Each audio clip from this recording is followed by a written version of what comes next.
Hi guys, so on today's video I wanted to show you the procedure how to replace your tie rod on a S model ATV or X model, because they're using same tie rods. Well, if you are planning to replace it, or just maybe in some cases you will find that your tie rod is wobbling here's a knuckle, by the way, so it's wobbling too much like this. So that's because of this nut is loose and you want to retighten it, and you're trying to take a wrench, 13mm wrench, trying to retighten it, but it's not letting you do that. As you see, the shaft is spinning all together with the nut, because this is a locking nut and has a plastic nylon on the end, and you cannot hold this shaft because you don't have that much of a room between the bracket and the tie rod. Like here, you don't have that much of a room, so you cannot grab it with nothing.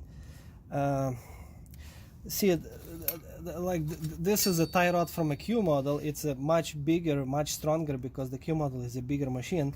So Q model has this groove or notch for the wrench that you can actually hold it, but X model or S model does not have nothing. So, well, that would be easy to just take a pair of vice grips and hold it, but you don't have that much of a space between the bracket and the tie rod, so your vice grips will not fit. How you gonna hold it down?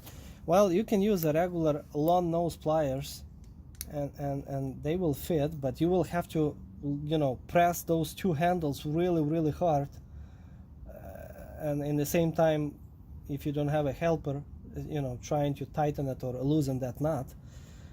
Or this would be the best solution, what I found it. This is a locking nose pliers, like a vice grips, but just a really narrow jaw, and you can fit in between and lock it, and it will hold it in place, so you don't have to press it and work it really hard.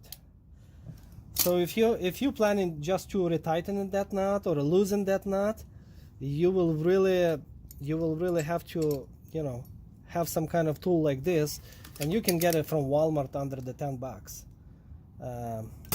Otherwise, because in some cases this square and this square, well, this will stay square because this is much stronger steel, but because it was wobbling before, on this side this shaft is already could be rounded, and there is no way you can tighten it without those pliers. Once you're going to make it tight, it's not going to go anywhere. It's going to stay in place and everything's going to be good, even if it's rounded, no problem at all. But how to, you know, how to hold this shaft? So yeah, you will have to just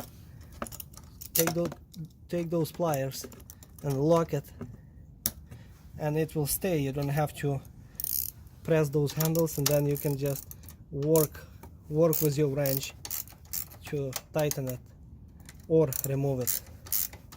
This is the best option how to deal with any kind of worn, rounded shafts in this case. Okay, I hope it was pretty helpful for you. Thank you. Bye.